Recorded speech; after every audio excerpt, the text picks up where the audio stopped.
Hey everyone, this is Kevin from the chesswebsite.com. Today we're continuing our coverage of the 2018 St. Louis Rapid and Blitz tournament.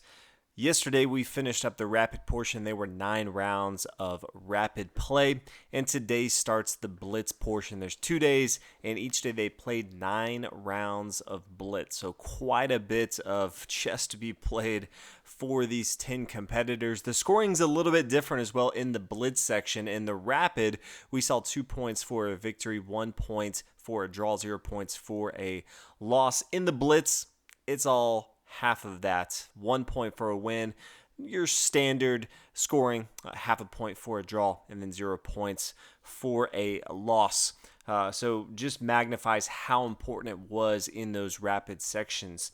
But today we played 9 rounds of blitz. The players had 5 minutes on their clocks. They were 3 seconds added every move that they made. Near the top of the leaderboard, we still have Nakamura and Mameyarov, and so today we're going to be looking at the game they played in Blitz round 8, which is going to be round 17 overall of the tournament. White's going to be played by Nakamura. Black is going to be played by Mameyarov. We'll go ahead and get started. Knight to f3 from Nakamura, the ready opening. Pawn to d5, pawn to b3. Knight to f6, bishop here to b2, pawn g6, pawn g3. So it looks like both sides looking to fee and cater their bishops to either side of the board. Bishop to g7, pawn up here to c4, after the capture, then pawn to b6. So more of a hyper-modern opening from both players, trying to control the center with their minor pieces, not looking to push forward with their central pawns early into the game. Bishop to g2, getting ready to castle on the king side as well. Bishop to b7, so neither side wanting their opponent to control these long diagonals, want to make sure they have counterplay with their own bishops. Castle on the king side, and then pawn to c5. White has a few options right here. He can't bring his knight to d2, doesn't want to block off the bishop on c3. More than likely going to be pushing one of these pawns. As far as how he wants to push, he could play pawn to e3 if he wants to. Pawn d3 or even pawn to d4. Pawn d4 I think gets a little trickier. You can see the pawn take. If the knight takes right here, then the bishop falls on g2. Yes, both sides are exchanging their bishops, but Nakamura does a good job, especially in these open games, controlling with his bishop. So not looking to give up that bishop. Now, if he were to take with his own bishop right here, knight to c6, this does lose a little bit of a tempo, as White's going to be forced to move back his bishop. So in the game, we see Nakamura instead just play this pawn to d3. Solidifying the pawn term right here also opens up for the knight to come to d2 if Nakamura wants to. Black plays castle on the king side. Knight here d2, knight to c6, getting that involved into the game. Queen to b3, rook over here to e8, allowing for this pawn to push forward and have control behind it here. Rook to d1, so both sides recognizing they need to have center control right here. Queen to c7, opening up the door for the rook to come to d8, the semi-open files. Always want to have your rooks in the center or behind pawns you're pushing forward, or behind a semi-open file. This D file is an example where there's no pawns, and this rook can really control this entire file here. Pawn to d3. This just solidifies this control of the d4 square. When there's a lot of material on the board and no side has really blinked yet as far as making a stand where they want to go, you really want to figure out what squares are important. And a lot of action is going on around this square here on d4. Something like pawn to e4 gets pretty tricky. You can start to see material push down here to d4. A little more difficult for White to hold on to this since he has no pawns that can protect it. And so wants to make sure he controls this square before he commits to anything else. So he plays pawn to e3, then rook to d8, just attacking the square that we talked about. Then as you start to look at, what your opponent can do here, the knight can't come to d4 since that pawn's there, but it can come to b4. And so Nakamura decides to play pawn to a3. Sometimes just stopping your opponent from doing anything is the best offense. Black moves back to queen c8. could have also played pawn e6 or e5. Both of those are reasonable, but decided to move his queen back before he pushes with his central pawn. Rook to e1, centralizing. Queen a8, attacking this long light square diagonal. Queen to c2, rook here d7, pawn pushing forward e4. This is an interesting move from Nakamura, wanting to push in the center, but recognizing that this does now give him a backward pawn here on d3 that black can attack. Also opens up for black to come down and attack on d4 if he wants to. Black now comes in, plays knight to g4. Bishop takes on g7. We do see the bishops exchange on the board. Bishop to h3, attacking the knight, and then pawn to h5. So almost seems like when black recognized that the pawn pushed forward, little weakness in the structure of white. Black immediately just got pretty aggressive, started to push on the king side of the board. Pawn now pushes forward to e5, and then rook to d8. This is an interesting spot because I think black should look at this and really try to stop his opponent from pushing further. He has the rook back here on e1. Part of the reason you have this is to push the pawns and have support here. It can come up to e6 and really start to put a lot of pressure on black. Something like pawn to e6 really just stops that right away and just says, okay, I have a good structure right here. How are you going to continue? But in the game, decided to play rook to d8. Nakamura continues to push. Pawn e6. Then we have the rook coming down here, taking the pawn on d3. Pawn takes on f7, and then the pawn pushes forward on e5.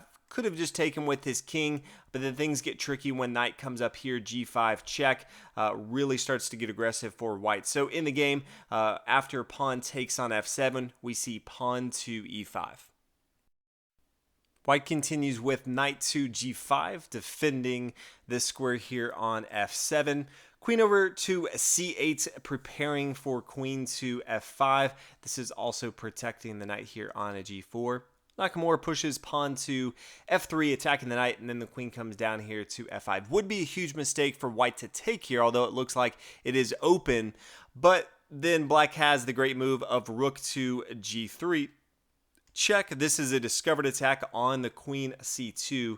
After the pawn takes, then the queen comes down, takes on c2. Definitely going to be a big mistake. So after the queen comes down, we see knight to e4, centralizing the knight. Rook takes on d2, the knight there. Rook takes, and then the knight comes down here to d4. And this is a great outpost from black. It's a little easier for black to take the knight here on e4, the outpost, because it's light square bishop. But the knight here on d4, attacking the queen, and white cannot remove this with his own bishop because the dark square bishop is off the board. This is another spot where it would be a bad idea for the pawn to take here. You could probably see it a little easier. The knight can come down to f3, forking the king, check after the king moves. Then we could see knight take here on e1, and then maybe the pawn takes the queen. Then rook comes down here, attacking the queen. Queen takes, and then we could see bishop coming down here, e4, check. After the king moves, then all of a sudden we have knight to f3. Another fork, attacking the queen, and that's going to fall. Black's going to be up big in this position. So white does not correctly again take the knight here on a g4. Instead, decides to go ahead and take his rook here on d4. Just got a rook for his own knight, so decides, hey, this outpost is enough for me to go ahead and give back that material right here. And now the rook comes down and takes on d4. Now up into the spot, Nakamura has correctly found that taking the knight here on g4 was the incorrect play. But in this spot, he thought the time was right, and he was wrong. He played pawn takes on g4. Now the bishop comes down, takes on e4, attacking the queen right here. White has an in-between move, decides, okay, this pawn up here isn't doing much. I'm going to go ahead and sacrifice it, pushes forward just to get another queen. Sometimes you just want to let your opponent know that you have two queens on the board. Doesn't really matter. King takes here on f8. Queen to e2 since it was under attack. Pawn takes on g4. Bishop takes.